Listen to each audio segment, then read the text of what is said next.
Bueno, muy buenos días, tengan todas, todos y todos ustedes. Sean bienvenidas a pues a esta mesa que tiene a bien nombrarse Subjetividades Históricas, Historia de las Emociones y Representaciones Corporales. Es la mesa B con este título, fue uno de los ejes más ocurridos en nuestro magno evento. Yo soy Arelia Eunice López Lozano y en esta ocasión pues me siento honrada de estar acá con ustedes moderando esta pues mesa de exposición, ¿no? Que sabemos que implica un trabajo extenso e intenso y una profunda generosidad de parte de quienes se exponen para mostrar de manera sintética, precisa y preciosa, pues su trabajo de investigación. Vamos a dar la palabra, no sin antes pues enunciar la dinámica. Serán 15 minutos por ponente. Yo les puedo indicar de manera escrita a través del chat general para no ser tan invasiva. O si prefieren, digo 2 minutos, justo cuando falten los 2 minutos. eh, para quienes no quieren estar atentos del chat, también yo les puedo anunciar cuando falten 2 minutos. Eso con la finalidad de que puedan circular su última idea. Van los ponentes de corrido, los minutos finales los dedicamos a preguntas y respuestas. Si hay alguien que no esté de acuerdo en que la sesión se grabe con fines de registro del Centro de Investigaciones Filosóficas de La Paz, haga favor de indicarlo levantando su mano en este momento. Si no está de acuerdo, levante su mano en este momento en las reacciones.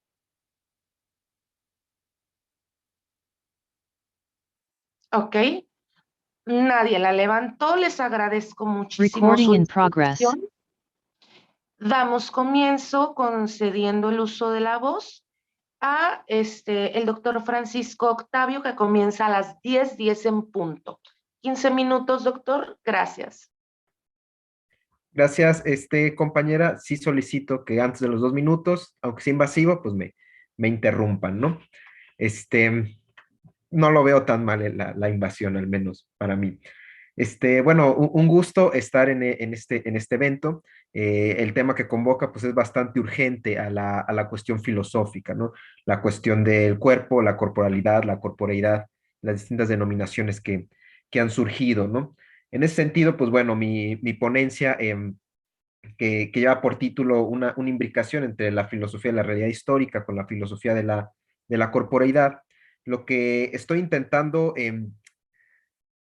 exponer simplemente a modo de notas, no hay todavía algo sistemático, sino ciertas intuiciones, es tratar de tejer un vínculo entre la filosofía que podemos denominar filosofía del cuerpo, del filósofo mexicano Arturo Rico Bobbio, que va a estar a bien de cerrar este magno evento, con la filosofía de la realidad histórica de Ignacio Ellacuría, ¿no?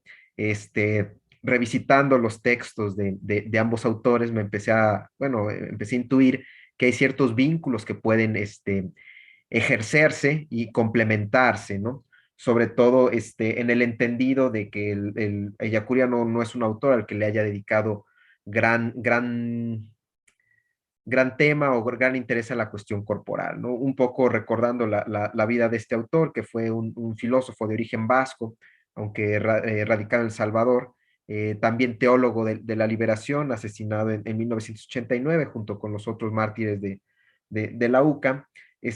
Su obra más completa o más reconocida es justamente un libro que lleva este título, Filosofía de la Realidad Histórica, que es un libro propiamente metafísica, donde desarrolla propiamente su sistema muy basado en la filosofía de Javier Zubiri, que fue su maestro, ¿no?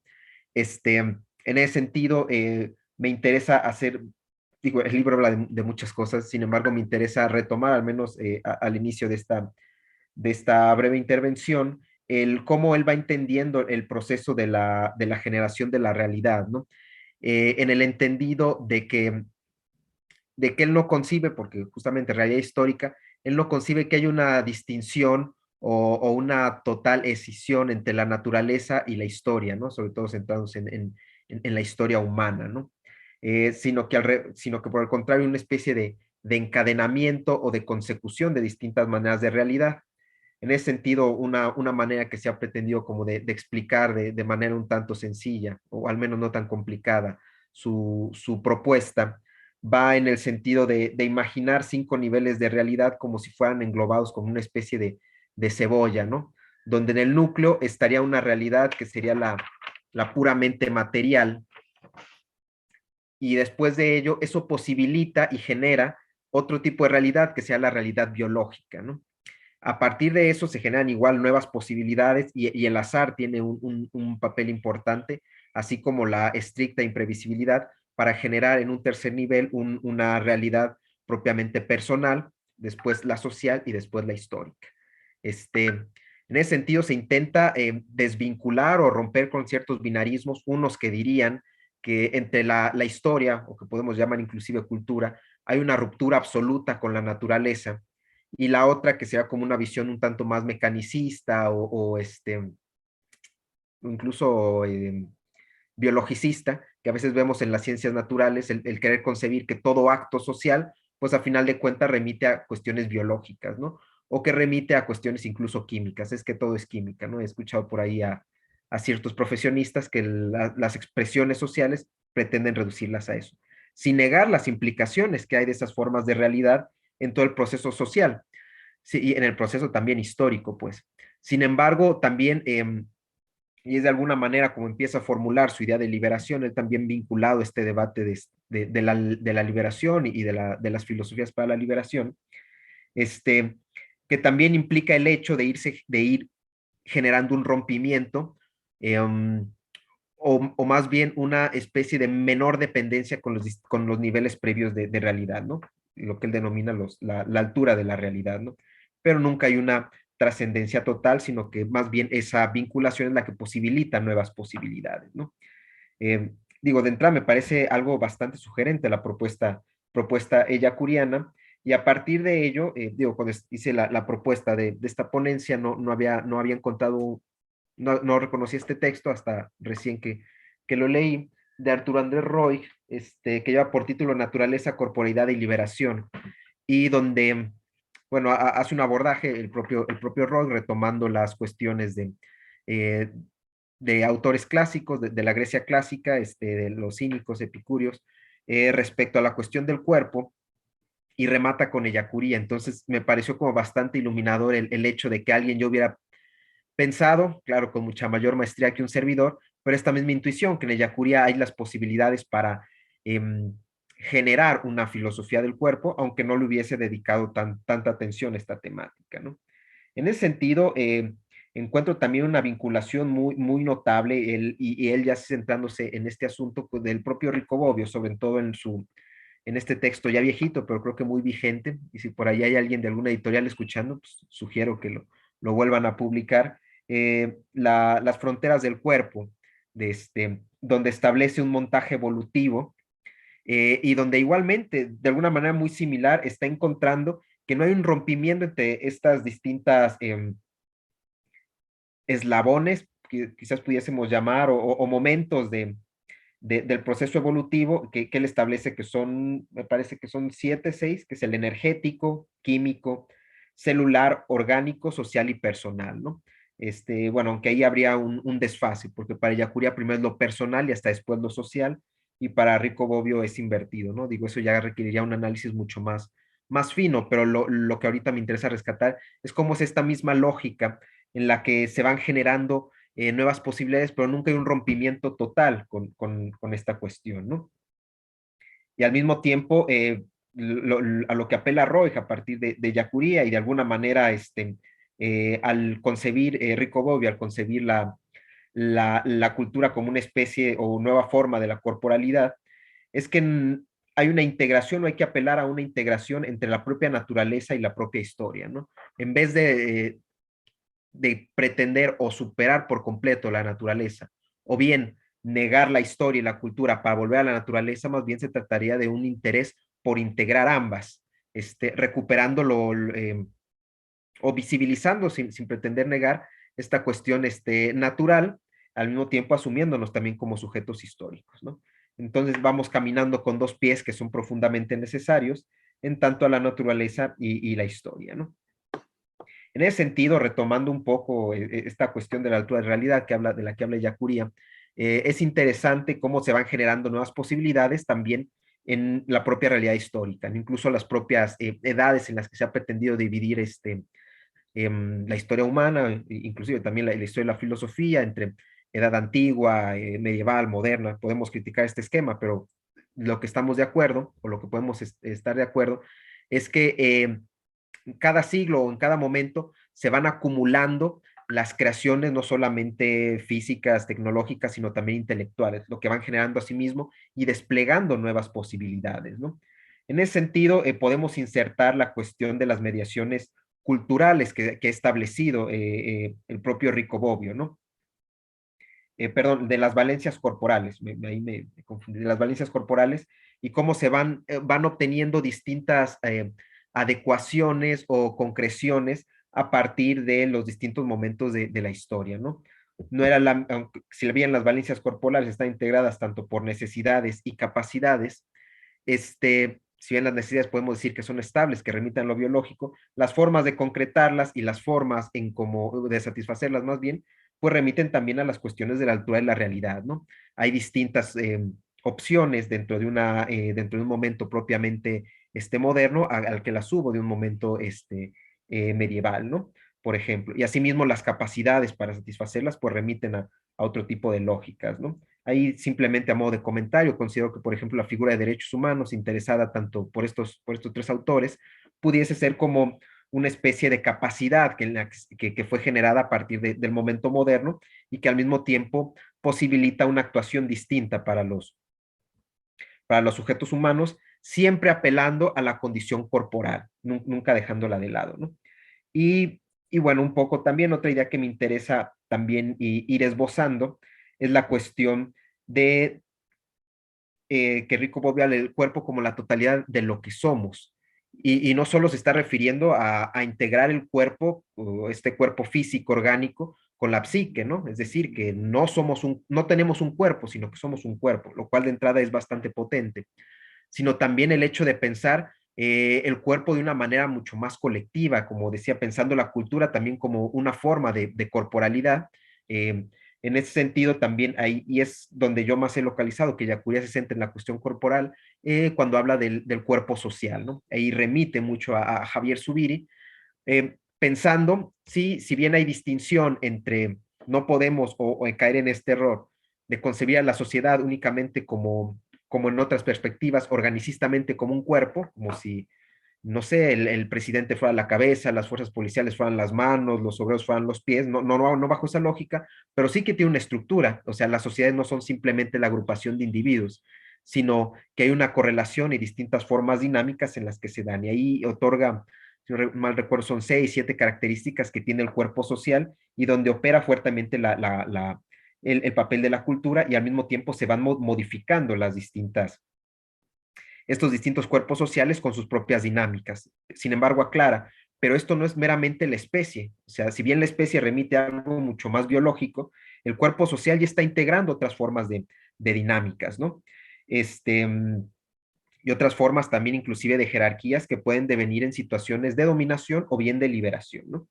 Este, e igual en ese sentido vale la pena tratar de insertar esta cuestión eh, en este cuerpo social esbozado o retomado por ella Curía, las cuestiones de cómo se van generando los distintos niveles de las necesidades y capacidades que propiamente Rico Bobbio establece, que para su juicio serían tres, las biogénicas, sociogénicas y nogénicas, ¿no? En ese sentido, pensando también como en qué mayor cercanía están con la cuestión natural o bien con la cuestión histórica, sin dejar de tener en cuenta que nunca hay un rompimiento, como si fuera una especie de túnel donde estos niveles de necesidades y capacidades pudiesen estar más cerca de uno u otro espacio, pero al final de cuentas son una forma correlacional, ¿no? Creo que sigue siendo útil ver esto igual como una cebolla, sin embargo, donde las fronteras de cada uno de estos espacios no están totalmente eh, distanciadas, sino también más bien de una forma difuminadas, aunque entendiendo claro que uno no se subordina al otro, sino que son lógicas, donde hay un momento en la que son distintas, ¿no? Y bueno, creo que voy a dejar unos minutos extra, pero Unos simplemente, minutos. simplemente, y hacer una invitación tanto a leer al propio Arturo Rico Bobbio, e igual reitero, si por ahí está alguna editorial que pudiese volver a editar y sacar sobre todo este libro, aunque los otros también son interesantes, este, bueno, creo que este me parece bastante nuclear, y al mismo tiempo leer, invito a leer sobre todo también a Ignacio Yacuría, su obra está en línea, y creo que estos son aportes nodales surgidos de nuestra América que nos pueden nutrir bastante para esta cuestión que ahorita tanto nos interesa. Muchas gracias. Gracias a usted, Octavio. Cedemos el uso de la voz al maestro Julio César Reyes Sánchez. Adelante. Comienza a las 10:23. Hola, buenos días. Déjenme, igual voy a pedir que de favor también si me interrumpen, me dicen 2 minutos o 5 minutos, porque en el chat no me voy a dar cuenta. Perfecto. Ahí está, ya me veo, ¿verdad? Bien, muy bien, Sí, entonces, y los pajaritos también se oyen. empecé en los pajaritos, bueno, eso no los podemos callar, pero, pero bueno, pues vamos a empezar. Agradecimiento a perpetuo a todas y todos los que organizaron esto, que nos reunieron aquí, que nos invitaron. Es un gusto estar aquí. Y pues a comenzar, porque pues el tiempo es muy grosero y no se detiene, ¿no? Entonces, eh, mi nombre es Julio Reyes y les presento esto: volver a la condición natural del ser, prácticas de cuidado y abandono del cuerpo en el budismo zen. De entrada les digo que lamentablemente voy a tener que obviar muchas cosas y voy a dejar muchas cosas que a lo mejor se pueden discutir, pero pues me enfoqué a lo más concreto y operativo de la información para poder sacarla adelante. ¿Qué nos referimos con prácticas de cuidado o inquietud de sí? Eso lo retomo del trabajo que dejó inconcluso Foucault en la última parte de su vida, en la hermenéutica del sujeto. La noción de cuidado de sí es algo que había trabajado Foucault en varias partes de su vida, pero aquí se dedica muy bien a localizar estas prácticas en la Grecia antigua, en los estoicos, y él pretendía irse hasta la cristianos, la modernidad, hasta llegar al mundo contemporáneo, pero pues no le alcanzó la vida. Estas prácticas de cuidado de sí se fundan en el conócete a ti mismo socrático, este personaje de Sócrates, en este momento mítico del oráculo de Delfos, etcétera. Y aunque hay varias nociones, nos vamos a quedar con las que nos da Foucault, se refiere a prácticas, ejercicios y técnicas con las que el sujeto de la antigüedad estructuraba su propia subjetividad al establecer una relación consigo mismo. Es decir, son prácticas, ejercicios que nos autoimponemos a nosotros mismos para estructurar nuestra propia subjetividad. Entonces Foucault pensaba aquí que esto nos ayudaba a construir nuestra propia subjetividad, a convertirnos en los sujetos que queríamos ser. Y también, para no obviar, el budismo, que nos enseña qué es el sufrimiento, causas y orígenes del sufrimiento y cómo liberarse del sufrimiento. En particular, la tradición Zen es japonesa. Zen viene del Shinoshan, que a su vez viene del sánscrito Jnana, que significa meditación. Entonces, el budismo Zen es el budismo de meditar o el budismo de la meditación, porque es como la práctica central de esta tradición budista. Y apunta a la comprensión de la talidad. ¿Qué es la talidad? La talidad es la realidad tal cual es. Y pues bueno, aquí es donde digo que muchas preguntas, pues, ¿qué es la realidad tal cual es, no? Pero lamentablemente no nos podemos meter en eso. Para verlas en el budismo, Foucault localiza estas prácticas, como les digo, en los griegos de la antigüedad, y en los estoicos, sobre es donde más se extiende. Y hay muchos ejercicios en particulares que le va rescatando, pero podemos englobarlos de forma muy general en tres: la imitación de grandes hombres, la capacitación y la exposición al mundo. Conforme las vayamos revisando, se van a dar cuenta que se mantienen, así es la forma en la que nos hacemos quienes somos. Y esas tres prácticas o ejercicios los veo yo en el budismo en las que se llaman las tres joyas del budismo, que son el Buda, el Dharma y la Sangha. Ahorita vamos a ver en qué consisten cada una. La primera, Foucault nos habla sobre la imitación de grandes hombres. Entonces, desde el lado occidental, ¿de qué se trata? De las biografías de los grandes hombres, los grandes filósofos, los grandes guerreros, los grandes gobernantes, ver qué hicieron e imitarlos, ¿no? Queremos ser como alguien, entonces vemos cómo ese era alguien, las cosas que hizo y lo imitamos. Y en el budismo pasa lo mismo. La primera joya, que es el Buda, que se refiere a Siddhartha Gautama, el fundador del budismo, que deja sus enseñanzas, que deja como dicho cómo liberarnos del sufrimiento. Entonces, el budismo sigue no solo al Buda como ejemplo, sino a todos los Budas antes y después de él, a todos los maestros del budismo, ver lo que han hecho y lo que ha funcionado e imitarlos. En el budismo Zen en particular, se le da mucha importancia a la tradición y al linaje. Es decir, uno como occidental postmoderno que tiene su agujero espiritual, no puede nomás abrir la página de Wikipedia de budismo Zen, leerse todo y decir, ah, bueno, ya soy un budista Zen. No, necesitas una tradición y un linaje de maestros y maestros y maestros que se remontan siglos y siglos, que avalen tu práctica, que avalen tu conocimiento.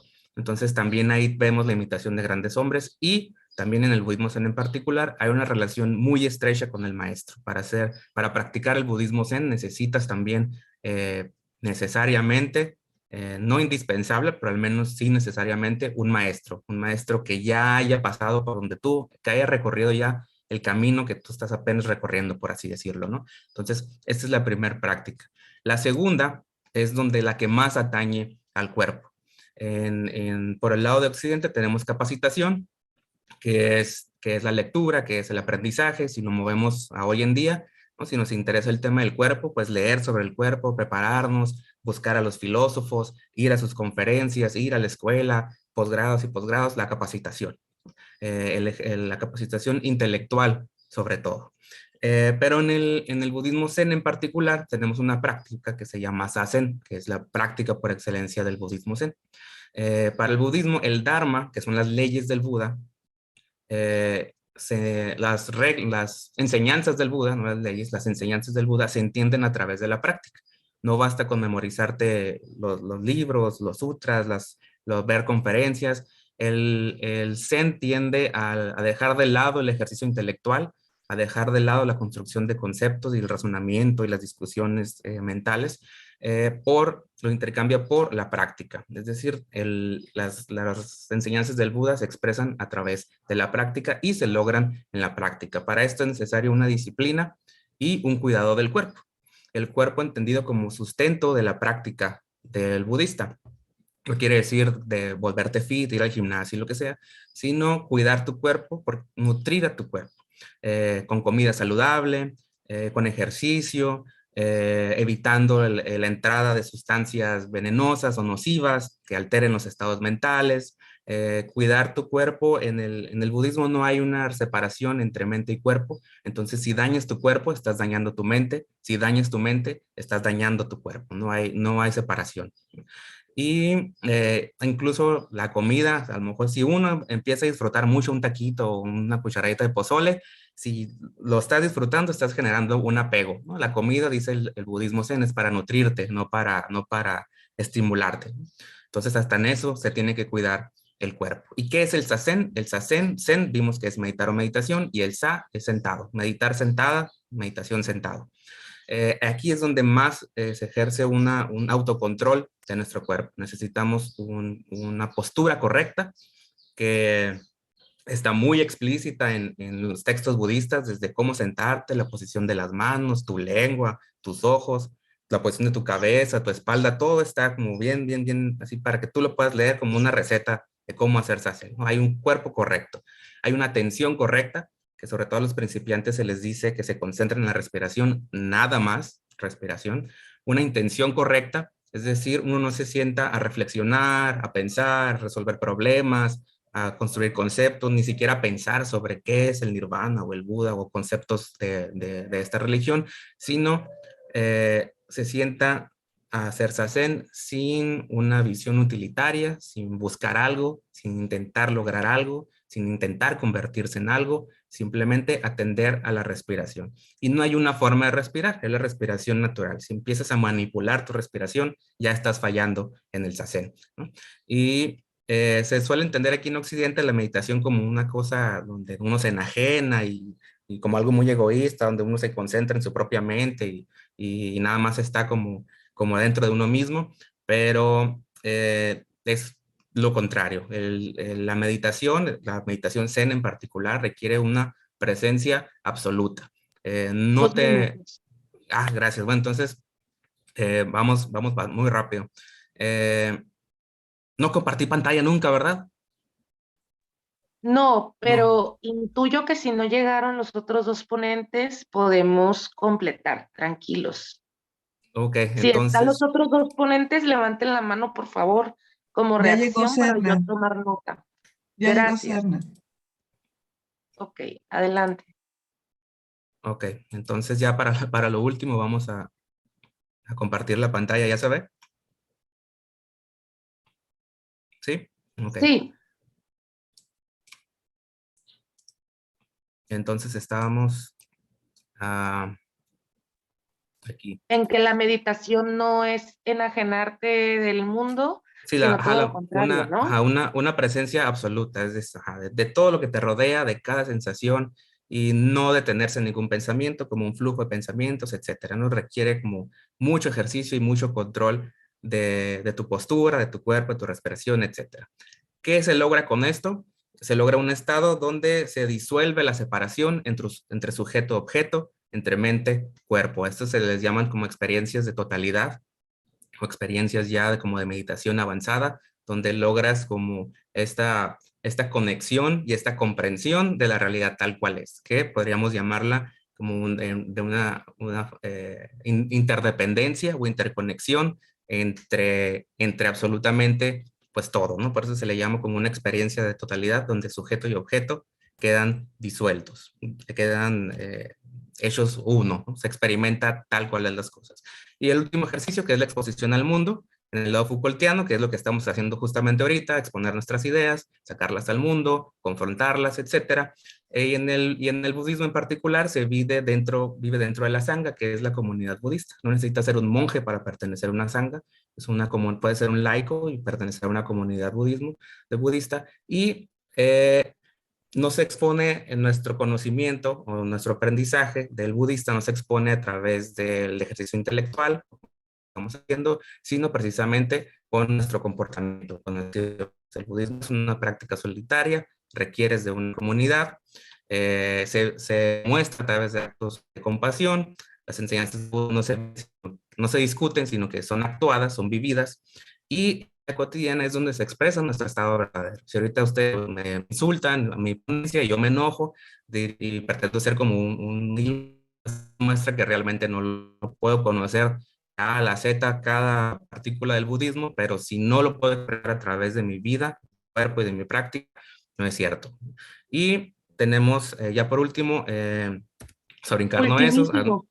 ultimísimo ya, la principal diferencia, el cuidado de ti occidental, hay uno constituido, se estudia a través de prácticas, se busca retornar el sujeto a sí mismo, se busca un conocimiento de sí mismo y transformarnos en algo que no somos, cuidar de sí para cuidar de otros, conocer de sí para conocer a otros y gobernar así para poder gobernar a otros. En cambio, en el budismo zen existe esta noción de insubstancialidad, donde no hay un sujeto que transformar, no hay un cuerpo que cultivar, ni hay un sí mismo que conocer. Es decir, no nos transformamos, no hay una transformación, sino hay un despertar. El zen no invita a transformarte en un Buda, sino a establecer una manera de estar en el mundo. Y donde uno, al cuidar de mí, estoy cuidando de todo. Y donde la interdependencia se traduce en lo que me hago a mí, se lo hago a todo. Y yo no puedo liberarme del sufrimiento si no se han liberado primero todos los seres vivos. Y pues vamos a cortarle ahí. Muchas gracias. Muchísimas gracias, muchas gracias. Le concedemos el micrófono siendo las 10:37 a el maestro Luis Serna. Si gusta, le aviso de manera oral cuando le queden 2 minutos para que redondee su idea. Vale, 10:37, muchas adelante. gracias. Bueno, primero que nada, muchas gracias por aceptar pues esta ponencia, es algo que me entusiasma mucho, dado que, bueno, trabajé esto en la maestría y como estudié en París, no me ha sido posible pues dar a conocer un poco mi investigación aquí en México y creo que esta es una primera buena plataforma para hacerlo, ¿no? Entonces, en esta ocasión voy a hablar acerca del llanto, del llorar, ¿no? Pues un tema filosófico un poco extraño para la filosofía, y es precisamente a partir de esa pregunta, ¿no? ¿Por qué la filosofía no se ha interesado expresamente en el llanto? Que voy a ahondar, ¿no? Entonces, partiré de dos premisas del por qué la tradición filosófica no ha prestado atención al llanto, para después cerrar un poco con unas vías de acceso que, como hipótesis, que es una investigación que voy a realizar posteriormente, acerca de cómo podríamos acercarnos nosotros precisamente a un sujeto en lágrimas, ¿no? Entonces, bueno, eh, resulta paradójico hablar sobre lágrimas sin llorar, ¿no?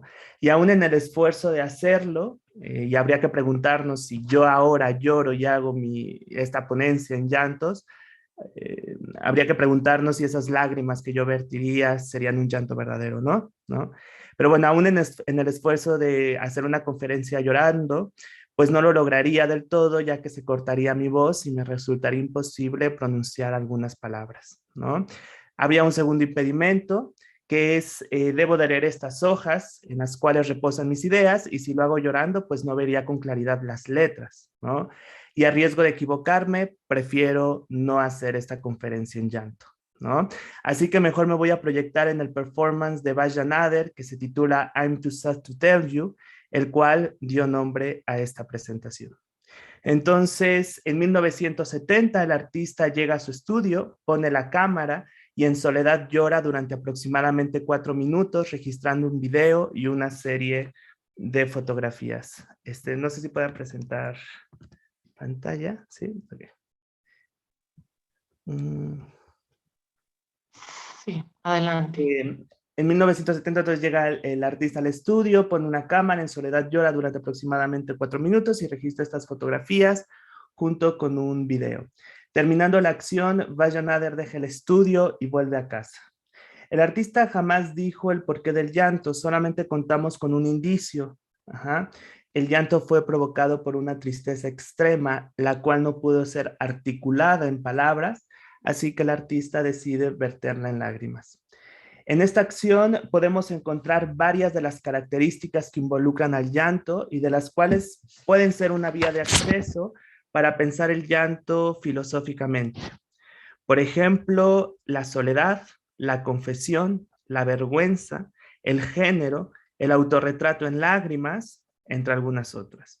Por el tiempo, en esta ocasión me voy a concentrar en dos de las características del llanto, las cuales permean precisamente su estudio filosófico, a saber, la mirada y la palabra.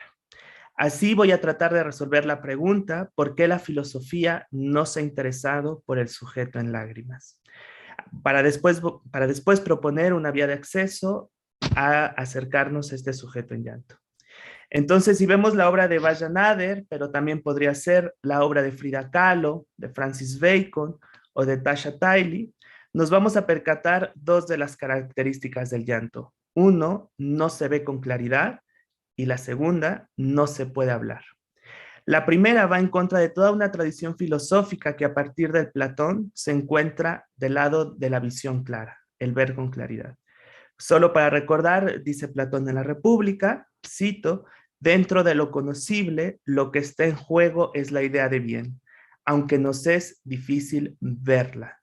Pero una vez que la hemos visto, una vez que la hemos visto, concluimos que es ella y de ahí sabemos que es la causa de todas las cosas, de lo recto y de lo bello.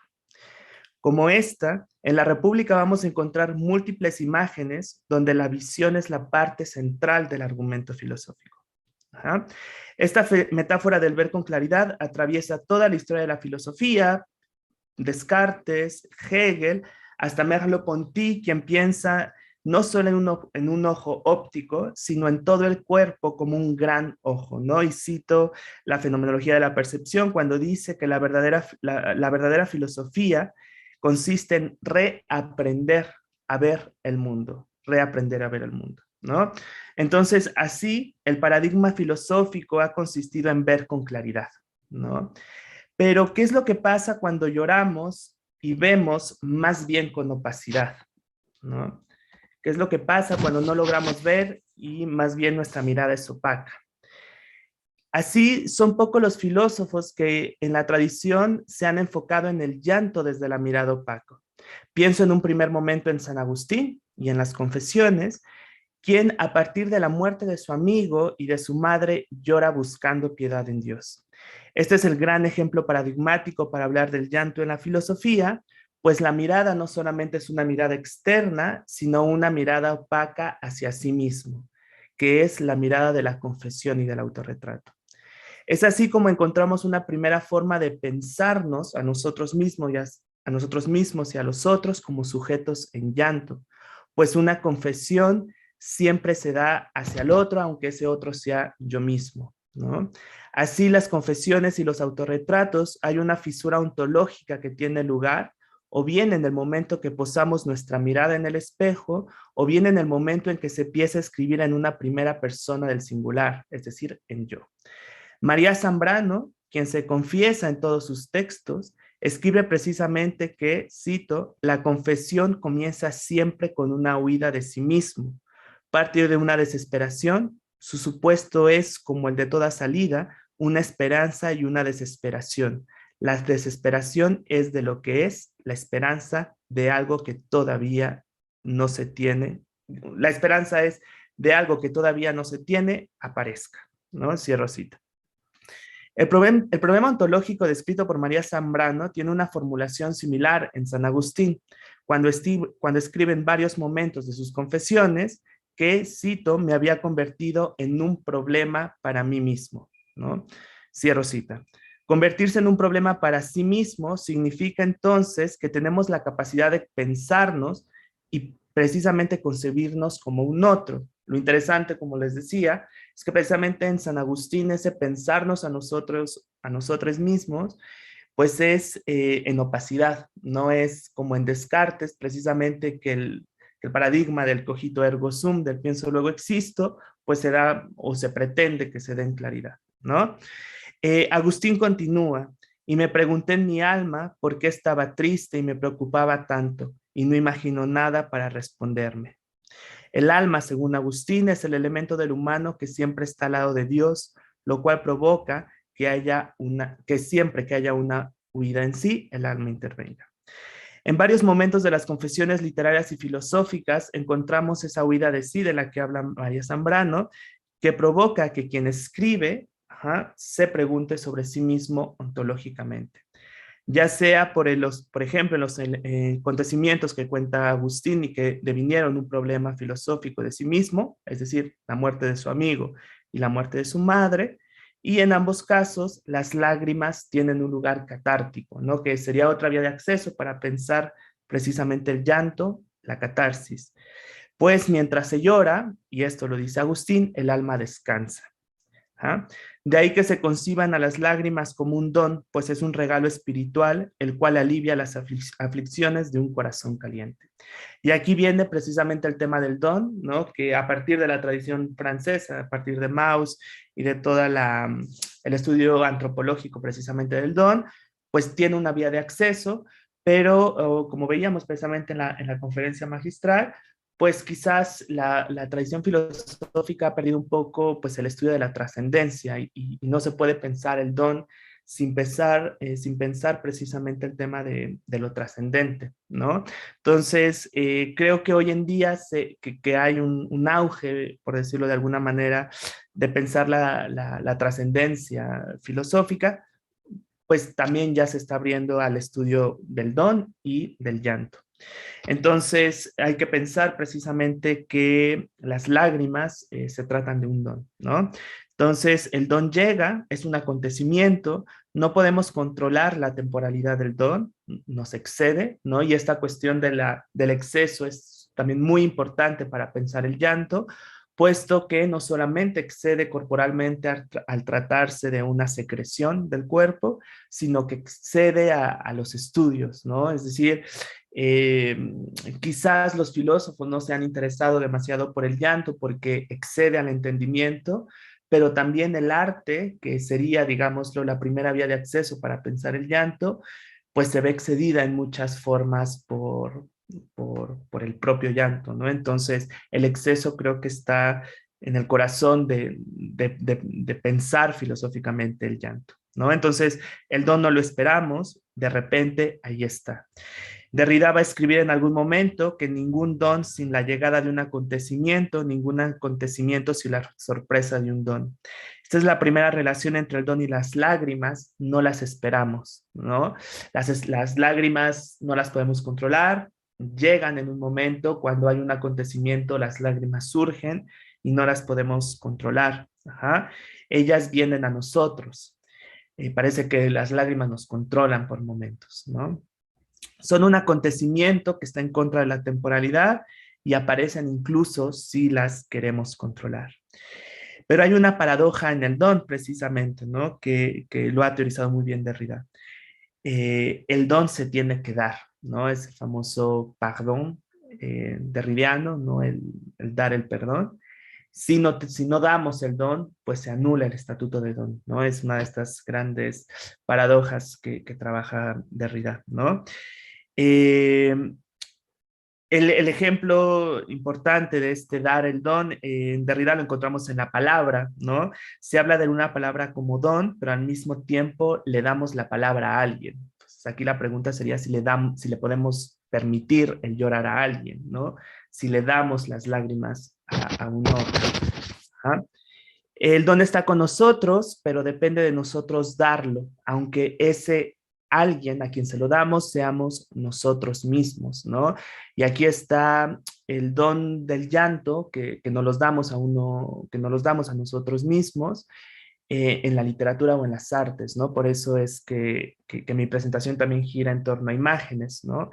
Y que aquí quien quiera ahondar precisamente en este tema de las lágrimas a uno mismo o a una misma, pues tenemos a Marguerite Duras como el gran paradigma literario del llanto, ¿no? Sobre todo en escribir y en algunas otras novelas como en El dolor, ¿no? También donde el llanto tiene pues un protagonismo importante. Ajá. 2 minutos. Ok, súper. Entonces, No. esa es la primera característica del llanto, a saber, la mirada. La segunda característica del llanto es que no se puede hablar con claridad, ¿no?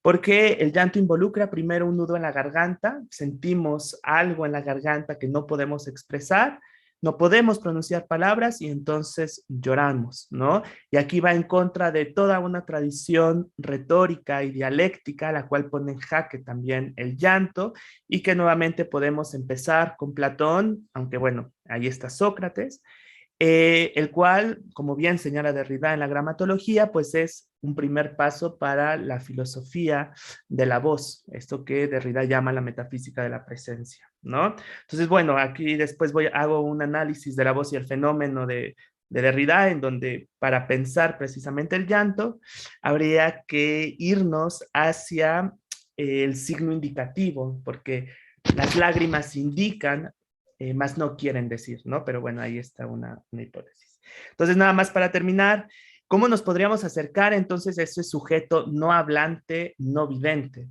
¿Cómo puedo encontrarme con ese sujeto en lágrimas si parece impenetrable por la mirada y por la palabra? Y entonces la respuesta derridiana, y esto es un esbozo, esto es una hipótesis, es que sería con hospitalidad, es decir, con amistad, ¿no? En este sentido, pienso que el sujeto en lágrimas debe ser acogido hospitalariamente sin condición, como habla Derrida, ¿no? Hay que recordar que la hospitalidad, a diferencia de la visita, tiene un carácter de acontecimiento, y esa es la primera relación que tenemos con el llanto y con el don, la cual no es planificada, ¿no? La hospitalidad no es planificada.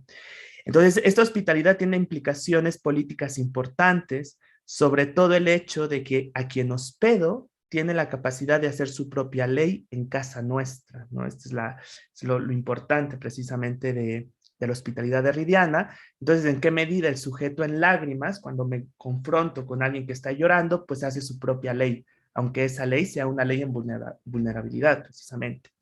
Entonces, el sujeto en llanto no solamente es un sujeto en vulnerabilidad, sino que también es un sujeto que crea su propia ley y de ahí su fuerza política. Y entonces, para cerrar precisamente eh, ya cierro con esta frase de George D. Uberman, quien dice hospitalariamente: antes de todo pueblo en armas, hay fatalmente un pueblo en lágrimas. Y ahí está la potencia política del llanto. Entonces, muchas gracias por la atención. Muchísimas gracias a usted. Le concedemos el uso de la voz al ponente David Pizarro. Al final nos entretenemos. Gracias. Muchísimas gracias. Bueno, yo soy David Pizarro, soy peruano, aunque mi formación es pues en gran parte en las universidades pues, de Granada y de Salamanca en España. Voy a presentar una pequeña propuesta. En realidad. Como filósofo me intereso mucho por la filosofía latinoamericana, y hay conclusiones muy interesantes sobre las consecuencias de la filosofía latinoamericana, consecuencias antropológicas, ¿no? Pero que tal vez el análisis de la filosofía decolonial, la filosofía de la liberación y otras filosofías que tratan el tema no pueden captar, ¿no? Por eso estoy tratando de explorar, y agradezco mucho a los ponentes y a los organizadores por dar este espacio, ¿no? Para aprender, ¿no? de las excelentes ponencias que están mostrando. Estoy aprendiendo mucho. Yo también quisiera compartir, la ponencia se llama Sirenas, filósofos y otros monstruos de Latinoamérica. Partir, ¿no? De la idea de que hubo pues una guerra, vamos a llamarlo así, para no tal vez eh, parametrarnos en alguna de las dos posiciones. Yo como peruano, de raíces indígenas, pero también con formación española, pues un poco que he visto las dos visiones. Entonces entiendo que esto fue una guerra causada pues por miles de circunstancias. Una primera gran premisa es de que ya los europeos que llegaron aquí a través de España, digamos en primer lugar a nuestras regiones, pues tenían una cosmovisión, una concepción, todo un imaginario, ¿no? Muy antiguo, quizás antes de los griegos, ¿no? Y pensaban que habían pues unas, vamos a llamarle, como ellos llamaban, unas razas peculiares, ¿no? Hombres con cabeza de perro, ¿no? Hay hombres pues sin cabeza, hombres humanos, vamos a decir así, con solamente un pie, y un sinfín de monstruos, ¿no? De razas monstruosas. Entonces, estos aventureros, conquistadores, estos españoles que cruzaron ese mar, pues, digamos, a ciegas, veían pues en el Nuevo Mundo eh, cosas que trataban de explicar a través de su imaginario, ¿no? Como podemos suponer, ¿no? No solamente la exuberancia de la naturaleza, ¿no? En sí, los frutos, sino que también, vamos a decir, otras gentes. Cuando ellos llegaron aquí, trataron bajo sus parámetros civilizatorios entender, ¿no? Lo que ellos pensaban, ¿no? Entonces, tal vez en la bitácora de Colón, cuando él escribe que había visto una sirena, trataba de explicarlo, un manatí, a través de estos parámetros que tenía, estos paradigmas, ¿no? De la sirena esta muy antigua, ¿no? Griega, ¿no? También se decía que en estas tierras había pues seres sin cabeza, humanos de un solo pie, y había una serie de monstruos, ¿no? En este nuevo mundo, ¿no? Yo quiero detenerme, no en todos, quizás en dos, y principalmente en uno. Quisiera detenerme en la Amazona como la mujer guerrera de los mitos griegos, que en las tierras, al menos aquí en la Amazonía, fue muy sexualizada, ¿no? Era presentada como una mujer bella, una mujer guerrera, fuerte, extraordinariamente fuerte, casi tan fuerte como un animal, pero desnuda, ¿no? Con mucha sensualidad, sexualidad, ¿no? Y de esa manera el conquistador o el invasor, como queramos llamarle, identificaba la naturaleza en estas tierras, ¿no? Una tierra, digamos, que los tentaba, ¿no? A pecar, a tomar, a poseer, ¿no? Y también cuando ellos observaron en la parte, digamos, masculina, observaron, pues, según ellos, pues, gigantes. Acá tenemos, por ejemplo, una imagen de lo que eran los Patagones, lo que ahora sería Chile. Al costado tenemos una foto de un fotógrafo peruano, Martín Chambi, cusqueño, que tomaba fotos de, digamos, pues, que nuestros antepasados acá en Perú y en muchas zonas de América, pues tal vez eran de una constitución física diferente, más fuertes, más altos, a comparación de lo que en ese momento tal vez eran los españoles, ¿no? Que eran tal vez un poco, como ellos dicen, más menudos, ¿no? Pero más allá de que tal vez el gigante sea visto como una muestra de fuerza, de desarrollo, era visto como una fuerza telúrica bárbara, ¿no?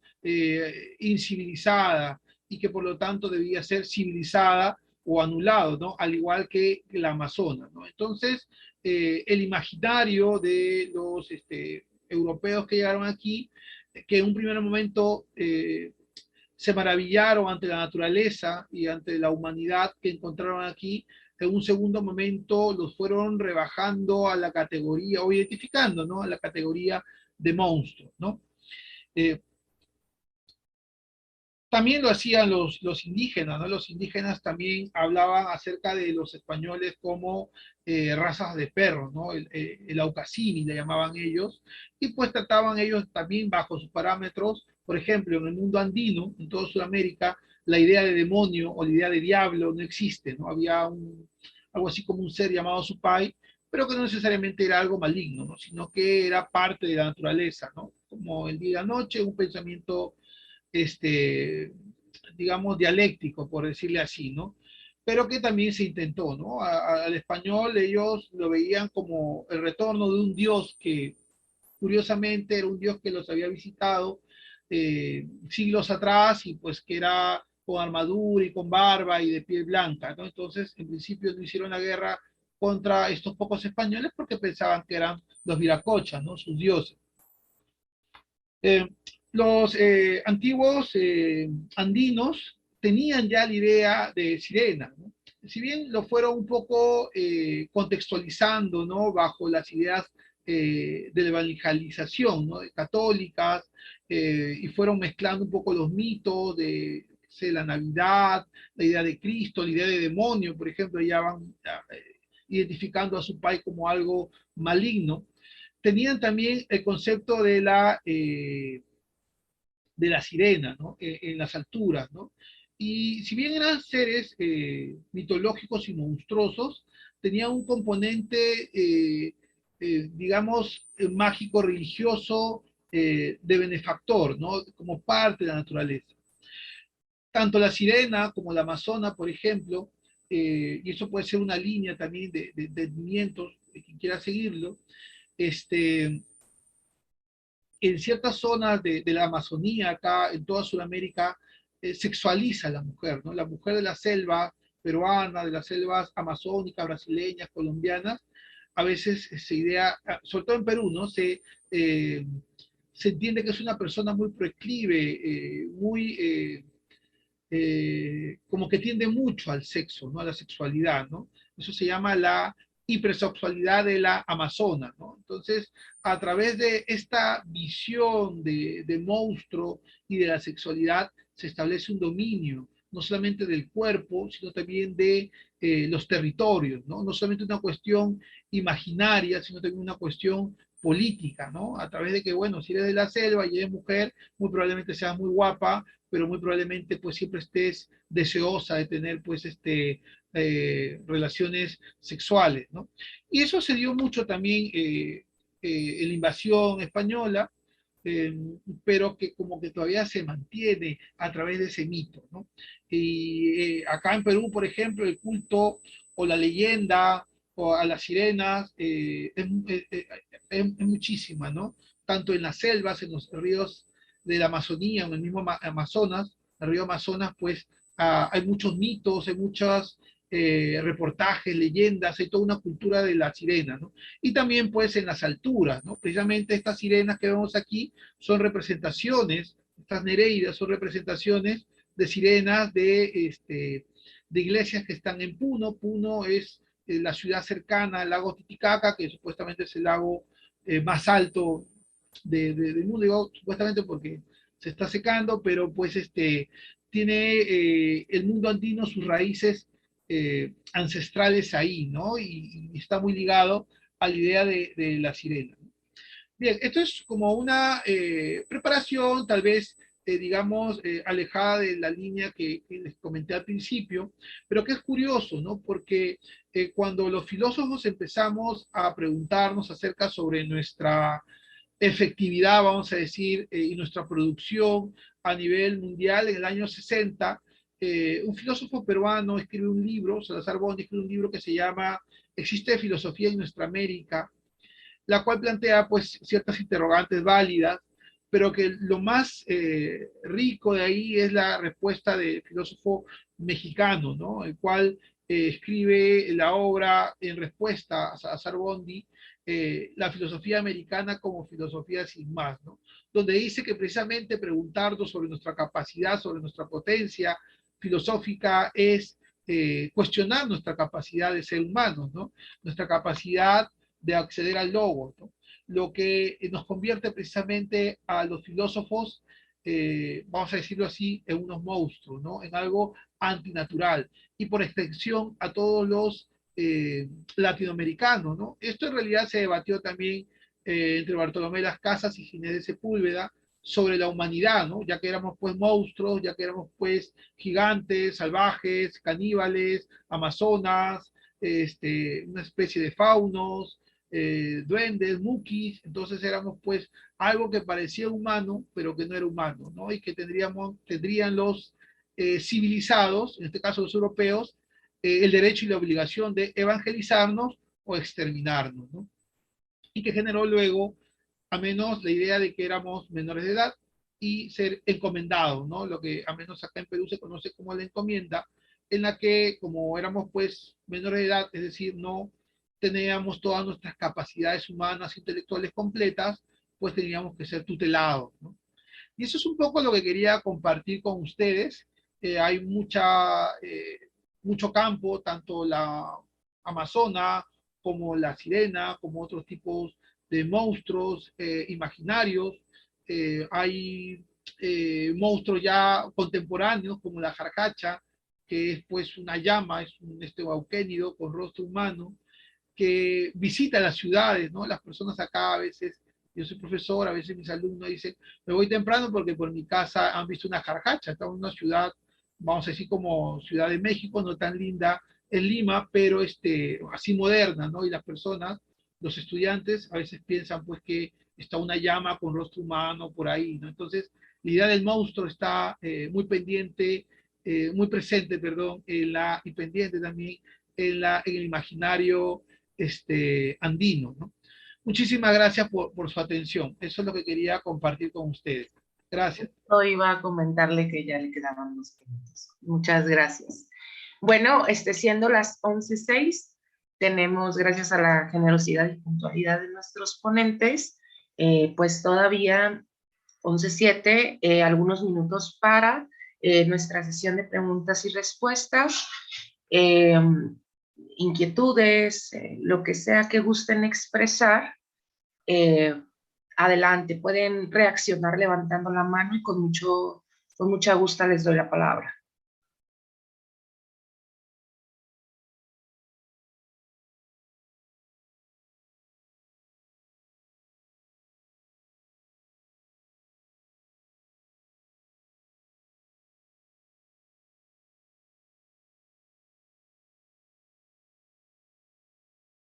Adelante, Octavio. Octavio y después Tania está también. Y Tania después. Gracias, Mónica. Muchas gracias. Felicitar a los ponentes que me sucedieron. Fueron bastante ricas las reflexiones, ¿no? Y creo que, bueno, me surgen dos comentarios. Uno al primer ponente en cuanto al sentido de esta cuestión, ¿no? De el budismo. Y me llama justamente la atención, ¿no? Visibilizar este aspecto bueno, esta cuestión del cuerpo, cómo es visto desde la perspectiva budista, y cómo quizás pudiésemos también encontrar en distintas manifestaciones culturales eh, antecedentes a la modernidad o de alguna manera también ajenas, porque se han continuado desarrollando a partir del momento moderno, pero un tanto ajenas o exteriores, como vemos otras apreciaciones corporales, ¿no? Distinta a una apreciación más, utilizando la jerga de Quijano moderno colonial, donde hay una completa fisura entre el cuerpo y la mente, por ejemplo, ¿no? Y mientras que en otras experiencias, en otras manifestaciones, pues vemos otro tipo de, de comprensión, ¿no? Igual esta distinción entre cuerpo y mente, donde obviamente el cuerpo orgánico, está plenamente subordinado a la mente y está ligado a la naturaleza, mientras que la propia psique ligado a la, a la civilización, ¿no? Igual en esta fisura o en este binomio, que pues bueno, se ha discutido mucho su valía, ¿no? La cual queda fuertemente cuestionada, ¿no? Eso con respecto a la participación del compañero Julio y frente al último ponente, el compañero Cristian, con esto que nos compartía, ¿no? De cómo son es como en el imaginario de los colonizadores o conquistadores, cómo se recurrieron a ciertas figuras mitológicas y a partir de ellos inclusive se perpetuaron, ¿no? Y claro, a través del propio prejuicio que era, no quiero decir natural, pero el propio prejuicio que era evidente con el que iban a afrontarse a lo desconocido, a pesar de ya después de conocerlo, prefirieron mantener ese prejuicio, ¿no? Y me llama justamente la atención, igual recuperando a Rico Bobbio, cuando en este mismo libro del que me afinqué de las fronteras del cuerpo, como en el último capítulo y en otros textos también se dedica a la alienación corporal, ¿no? Le dedica especial atención a esta temática de cómo el propio sujeto es alejado de sí mismo y cómo muchas veces compra esta propia o asume este propio imaginario que se ha impuesto, ¿no? Sí, donde se le adjudica como su condición de su presunta bestialidad y al mismo tiempo también la asume como propia, habiendo todo un endamiaje de dominación económico, social, político, pero también de los imaginarios y cómo a partir de ello asume su cuerpo como indeseable, como feo, como incivilizado, ¿no? Incluso esto con gran relación con el propio Franz Fanon, ¿no? Bueno, esos dos como reacciones y bueno, y reiterar la felicitación y el agradecimiento. Muchas gracias. No sé si los apelados gustan intervenir o les demos la palabra a Tania Ovil.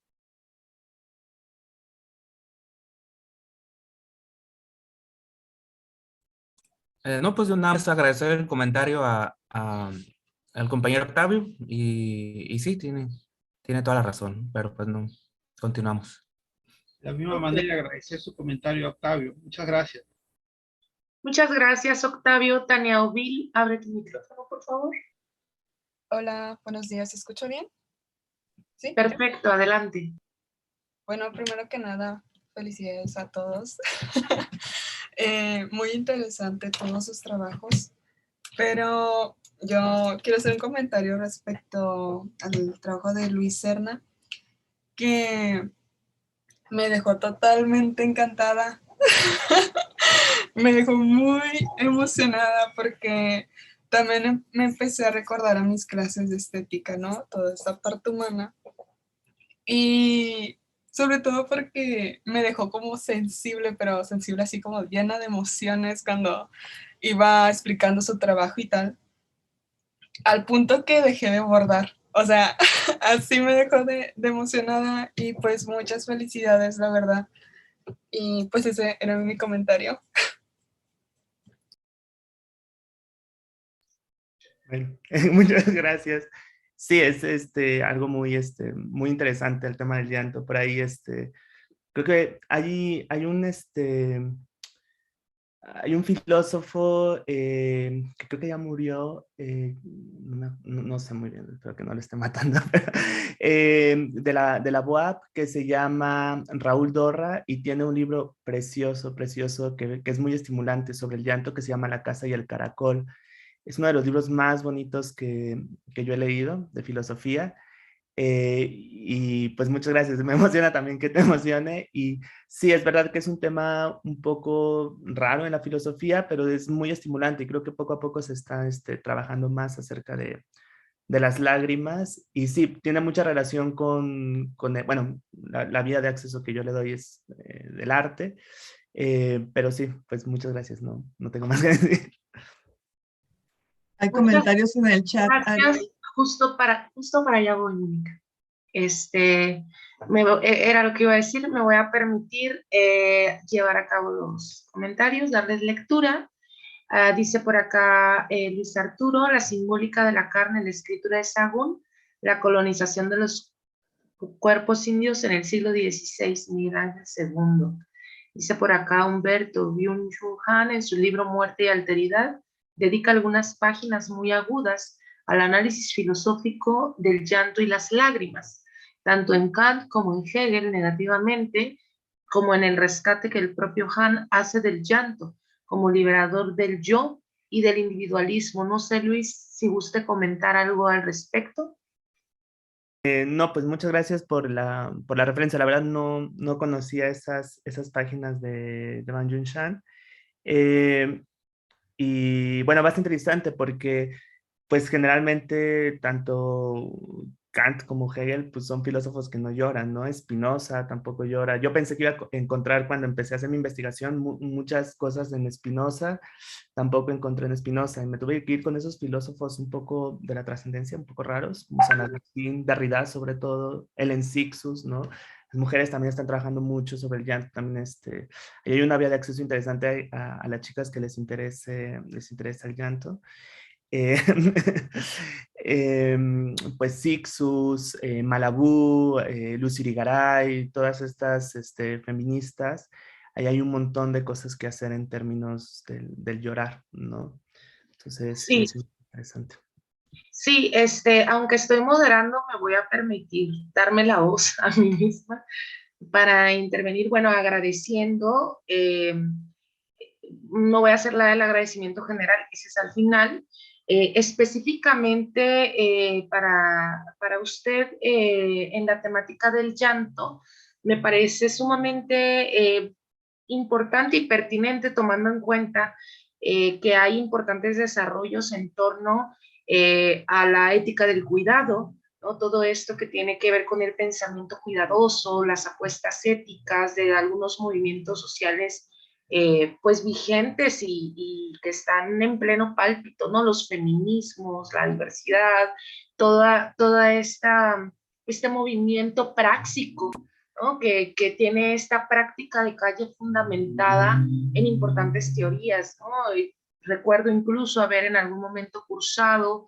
fenomenología del mal, ¿no? De la muerte, pero jamás dentro de ese cursar de asignaturas, pues se hizo un abordaje contundente sobre, y esto no es, me atrevería a decir, no es hablar de una fenomenología del llanto, es hablar de una filosofía en tanto que una razón y una corrazón que están ahí corresponsables, coimplicadas, ¿no? Esto en particular respecto a su ponencia, ¿no? Ahora, no sé si hay alguien más que quiera hacer uso del micrófono. Adelante, Isaac. Muchas gracias. Bueno, felicitar también a los ponentes, me han parecido muy interesantes. Me sumo a este comentario final que hace Arely al trabajo de Luis con respecto a que claro que tenemos una tradición filosófica que ha reflexionado sobre pues esta manera de apertura al mundo, ¿no? Pienso en Jaspers, en Scheler, en autores que son de la filosofía de la existencia, de la fenomenología, si así quisiéramos, ¿no? de la antropología filosófica. Pienso, por ejemplo, en otra postura a la que nos ha presentado Luis, que es la de una discípula de este autor judío, ¿no? Levinas, ¿no? El Tratado de las Lágrimas de Catherine Chalier, que me parece que también permite tener una perspectiva que retoma aspectos históricos, metafísicos, ¿no? Porque claro que es un tema, ¿no? que permite profundizar, ¿no? A mucho nivel, como ya lo han expresado aquí en los comentarios. Poder profundizar en el fenómeno humano, ¿no? Y en las relaciones que establecemos también con el otro. Y las alusiones a Derrida me han parecido muy, muy bien, ¿no? Que es un autor que no se comenta mucho y sobre todo tematizado aquí con la cuestión del llanto, ¿no? Entonces, pues sí, muy interesante la exposición de Luis. Muchas gracias. Muchas gracias, Isaac. Tenemos medio minutito, tal vez una última intervención, si hay alguien por ahí que guste intervenir. Yo he estado levantando la mano desde hace mucho rato. Adelante, Luis. Ok. Una aclaración. El texto que les envié en el chat sobre Miguel Ángel II, sobre el cuerpo, evidentemente pues está dirigido, ¿no? al doctor Pizarro, ¿no? Sobre todo teniendo precaución en el abordaje de las fuentes. Soy historiador, lo lamento, ¿no? Aunque la misma metáfora de fuente es problemática, pero bueno, que se acerque a la bibliografía le va a dar una cantidad de elementos importantes, ¿no? Era la aclaración. Lo otro es agradecerle a Luis, ¿no? El momento tan emotivo que nos ha brindado, ¿no? Yo realmente pues tengo ganas de llorar, ¿no? Pero así, llorar con el gozo de saberme vivo, ¿no? De que mi lágrima transitará sobre la temporalidad histórica de mi melancolía y de la cercanía de la muerte. Te lo agradezco mucho, Luis, de verdad, ¿eh? Era todo, Arely, muchas gracias. Gracias a usted, doctor. Les recordamos que continuamos con las actividades del séptimo coloquio. Les agradecemos muchísimo a nuestros ponentes, siempre reconociendo que 15 minutos no son fieles ni responden a la extensión, a la intensidad y a la profundidad de sus planteamientos, ¿no? Y de sus investigaciones. Muchísimas gracias por su amable y generosa participación, y a nuestros asistentes también les invitamos a continuar. Muchísimas gracias, que tengan excelente día. Un abrazo profundo. Muchas gracias. Muchas gracias. Gracias. Gracias a todas.